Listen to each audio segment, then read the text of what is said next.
नमस्ते दोस्तों, क्या आप भी मेरी तरह स्पेस के मिस्ट्रीज को जानने के लिए एक्साइटेड रहते हैं? आज हम स्पेस के कुछ ऐसे ही अमेजिंग फैक्ट्स के बारे में जानेंगे जो आपको सोचने पर मजबूर कर देंगे। तो चलिए बिना देरी के शुरू करते हैं अंतरिक्ष से जुड़े हैरान कर देने वाले तथ्य, facts about space in Hindi.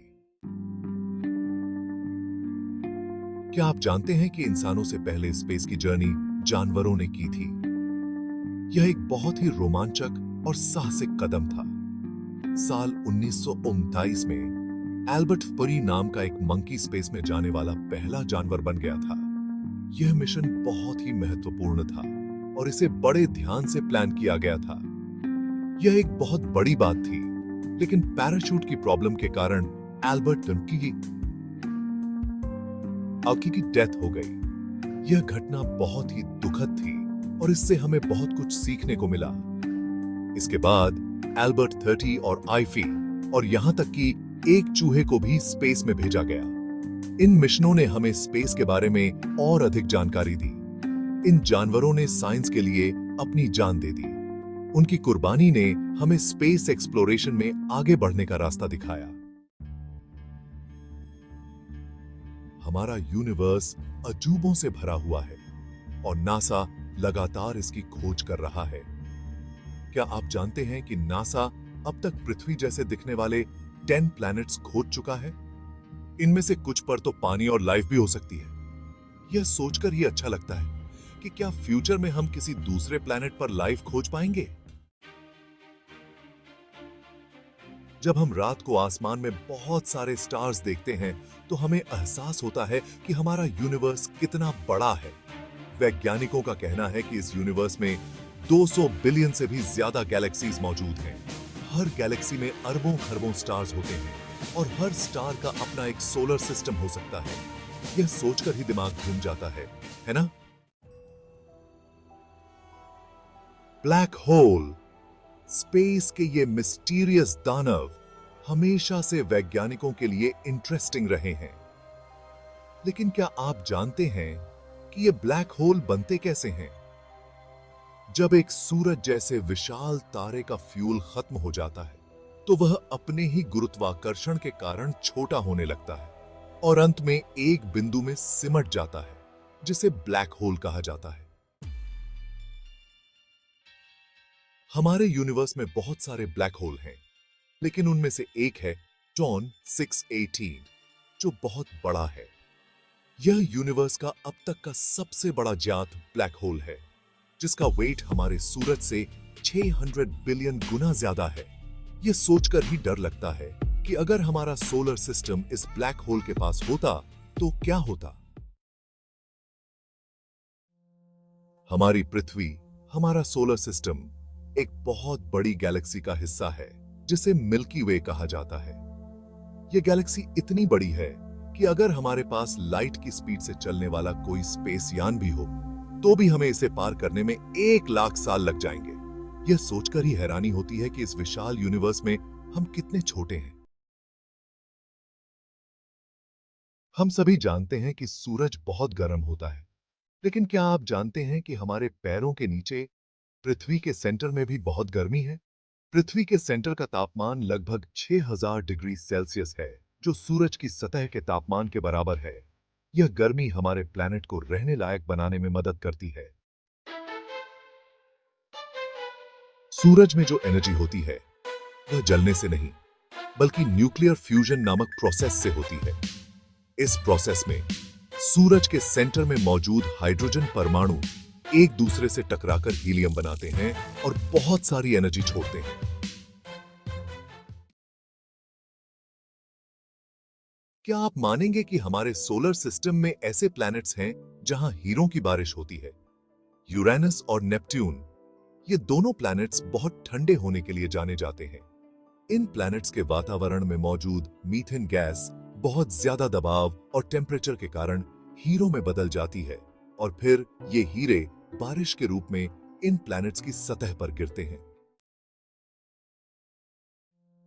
Uranus, हमारे सोलर सिस्टम का 7वां प्लैनेट, अपने सुंदर नीले रंग के लिए जाना जाता है। यह विशाल ग्रह अपने अद्वितीय झुकाव और रहस्यमयी वातावरण के कारण भी प्रसिद्ध है। लेकिन क्या आप जानते हैं कि इस प्लैनेट का यह रंग किस कारण से है? यह सवाल वैज्ञानिकों को भी हमेशा से आकर्षित करता रहा है। यूरेनस के वातावरण में हाइड्रोजन, हीलियम और मीथेन गैस मौजूद हैं। ये गैसें मिलकर एक अद्वितीय मिश्रण बनाती हैं। जब सूरज की लाइट इस प्लैनेट पर पड़ती है तो मीथेन गैस नीले रंग को ज्यादा रिफ्लेक्ट करती है, जिससे हमें यह प्लैनेट नीला दिखाई देता है। यह प्रक्रिया हमारे सौर मंडल के अन्य ग्रहों से इसे अलग बनाती है। क्या आपने कभी सोचा है कि हमारा पूरा सोलर सिस्टम कितना भारी होगा? वैज्ञानिकों ने इसका जवाब ढूंढ निकाला है। हमारे सोलर सिस्टम के सभी प्लैनेट्स, उपग्रहों, क्षुद्र ग्रहों और धूमकेतुओं को मिलाकर इसका टोटल वेट लगभग 8.04 सोलर मास है। लाइट की स्पीड लगभग 299.558 मीटर प्रति सेकंड है। यह इतनी ज्यादा स्पीड है कि लाइट एक सेकंड में पृथ्वी के चारों ओर 7 बार चक्कर लगा सकता है। ब्लैक होल अपने शक्तिशाली गुरुत्वाकर्षण के लिए जाने जाते हैं। लेकिन क्या आप जानते हैं कि यह गुरुत्वाकर्षण इतना ज्यादा होता है कि यह लाइट को भी अपने अंदर खींच सकता है? यही कारण है कि हमें ब्लैक होल दिखाई नहीं देते, क्योंकि इनसे लाइट भी नहीं बच पाता। हम सभी ब्लैक होल को काला ही मानते हैं, लेकिन क्या यह सच है? असल में ब्लैक होल का कोई रंग नहीं होता। यह हमें काला इसलिए दिखाई देता है क्योंकि यह अपने ऊपर पड़ने वाले सारे लाइट को अपने अंदर ले लेता है और कुछ भी रिफ्लेक्ट नहीं करता। क्या आप जानते हैं कि स्पेस में मौजूद सबसे गहरा काला रंग किसका होता है? यह रंग ब्लैक होल का होता है। ब्लैक होल अपने ऊपर पड़ने वाले लाइट का लगभग 90% हिस्सा एब्जॉर्ब कर लेते हैं, जिससे वे हमें स्पेस की सबसे काली वस्तु दिखाई देते हैं। क्या आप मानेंगे कि अगर हमारे पास इतना बड़ा स्विमिंग पूल हो जिसमें हम शनि प्लैनेट को डाल सकें, तो यह प्लैनेट पानी में तैरने लगेगा? शनि प्लैनेट का डेंसिटी पानी से भी कम होता है, इसलिए यह पानी में डूबेगा नहीं बल्कि तैरेगा। इस पानी पे के सासिफ की है। हमारे सोलर सिस्टम में सबसे गर्म प्लैनेट तो सूरज है, लेकिन क्या आप जानते हैं कि सबसे ठंडा प्लैनेट कौन सा है? यह प्लैनेट है नेपच्यून, जिसकी सतह का टेम्परेचर लगभग 200 डिग्री सेल्सियस होता है। यह टेम्परेचर इतना कम होता है कि यहां सब कुछ जम जाता है।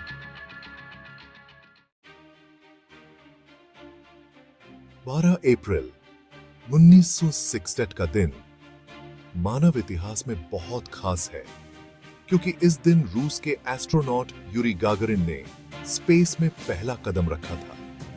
यह मानव जाति के लिए एक बहुत बड़ी बात है और इसने स्पेस एक्सप्लोरेशन के एक नए युग की शुरुआत की।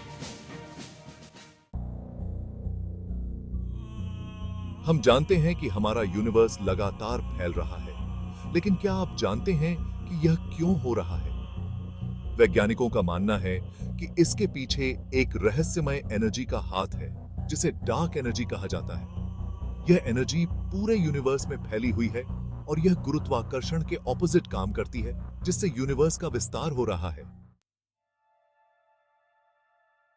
जब हम रात को आसमान में स्टार्स देखते हैं, तो हमें लगता है कि ये सभी स्टार्स अभी भी जिंदा हैं और चमक रहे हैं, लेकिन यह सच नहीं है। कई बार ऐसा होता है कि हम जिन स्टार्स को देख रहे होते हैं, वे असल में लाखों करोड़ों साल पहले ही खत्म हो चुके होते हैं। उनकी लाइट हमें अभी भी दिखाई देती रहती है, क्योंकि लाइट को हम तक पहुंचने में समय लगता है। यह लाइट लाखों करोड़ों मीलों का सफर तय करके हम तक पहुंचती है। इस सफर में कई साल लग जाते हैं और तब तक स्टार खत्म हो चुका होता है। इसलिए हम जो लाइट देखते हैं, वह असल में एक मृत स्टार की आखिरी चमक होती है। तो दोस्तों, ये थे स्पेस से जुड़े कुछ इंटरेस्टिंग और हैरान कर देने वाले फैक्ट्स। मुझे उम्मीद है कि आपको यह वीडियो पसंद आया होगा और आपने कुछ नया सीखा होगा। अगर आपको यह वीडियो पसंद आया हो तो इसे लाइक और शेयर जरूर करें और ऐसे ही इंटरेस्टिंग वीडियोस देखते रहने के लिए हमारे चैनल को सब्सक्राइब करना ना भूलें। नमस्ते।